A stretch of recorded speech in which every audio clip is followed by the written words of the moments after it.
Sosok Irjen Krisnamurti, ucapannya ke Jessica Wongso disorot lagi. Setelah dirilisnya film dokumenter berjudul Ice Cold, Murder, Covey and Jessica Wongso yang tayang di Netflix, kasus pembunuhan kopi sianida kembali mengundang atensi publik. Banyak netizen yang kemudian bertanya-tanya mengenai kasus ini. Tak hanya itu, sosok polisi yang mengusut kasus pembunuhan kopi sianida yang menewaskan Wayan Mirna Salehin ini pun ikut dikuliti. Sosok Irjen Pol Krisnamurti lahir pada 15 Januari 1970 di Ambon, Maluku. Pria lulusan Akademi Kepolisian Angkatan 1991 ini memiliki seorang istri bernama Nani Aryani Utama dan telah dikaruniai 2 orang anak. Pada tahun 2016, Krisnamurti sempat menjabat sebagai Wakil Kepala Kepolisian Daerah Lampung. Pada tahun 2017 hingga 2022, Krisnamurti menjabat sebagai Kepala Biro Misi Internasional Divhubinter Polri. Saat ini, Krisnamurti menjabat sebagai Divisi Hubungan Internasional Polri.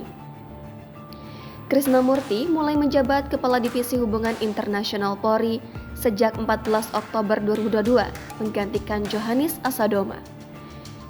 Disarikan dari berbagai sumber, sepak terjang Krisnamurti dimulai ketika ia lulus dari pendidikan Akademi Kepolisian pada 1991. 10 tahun kemudian, tepatnya pada 2001, pria kelahiran 15 Januari 1970 itu mencicipi jabatan sebagai Kapolsek Metro Penjaringan. Berikutnya, secara beruntun, Krisnamurti menjadi Kasat Reskrim Polres Jakarta Utara pada tahun 2005, Wakapolres Depok tahun 2006, dan Kapolres Pekalongan tahun 2011. Butuh 4 tahun bagi Krisnamurti untuk melenggang ke Polda Metro Jaya sebagai Direktur Reserse Kriminal Umum. Saat itulah pria kelahiran Ambon itu viral karena aksi tembak-menembak pada insiden bom Sarinah. Karir Krisnamurti terus melejit mulai dari jadi Wakapolda Lampung, Kabak Kembang Tas Romisinter Divhubinter Polri hingga menduduki Karomisinter Divhubinter Polri pada 2017. Menyusul jabatan barunya sebagai Kadif Hubinter Mabes Polri tahun ini, pangkat Krisnamurti bukan lagi Brigjen melainkan Irjen. Selain itu, nama Krisnamurti mulai dikenal pada tahun 2016 saat ia menangani kasus bom Sarinah yang tewaskan ratusan orang. Selain itu, ia juga menangani kasus kematian Wayan Mirna pada tahun yang sama. Diketahui pembunuhan tersebut terjadi saat Mirna dan Jessica Wongso bertemu di Cafe Oliver, Jakarta Pusat pada 6 Januari 2016 silam. Kasus tersebut sangat bombastis dan menjadi perhatian seluruh masyarakat Indonesia bahkan dunia.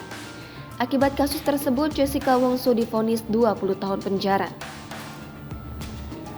Dikutip dari tribunjakarta.com, dalam sidang ke-26 kasus kopi sianida, Jessica menceritakan dirinya mendekam di rumah tahanan Polda Metro Jaya dan didatangi Krisnamurti. "Saya didatangi Pak Krisna," dia bilang, "saya turun ke tahanan sudah jatuhi harga diri saya." Pak Krisna juga bilang, "Saya tanda tangani surat penahanan kamu. Bismillah dan berdoa, saya mempertaruhkan jabatan saya demi Allah," kata Jessica pada 28 September 2016 silam. Jessica pun membongkar bahwa saat itu dipaksa oleh Krisnamurti untuk mengakui bahwa dirinya adalah pembunuh Mirna. Namun secara terpisah, Krisnamurti pernah membantah pernyataan Jessica tersebut. Ia mengatakan hanya meminta Jessica mengatakan segala hal yang diketahui tentang kematian Mirna. Setelah film dokumenter itu tayang, Instagram Krisnamurti pun dibanjiri kritikan oleh warganet hingga memintanya untuk membebaskan Jessica. Download Tribun X sekarang, menghadirkan lokal menjadi Indonesia.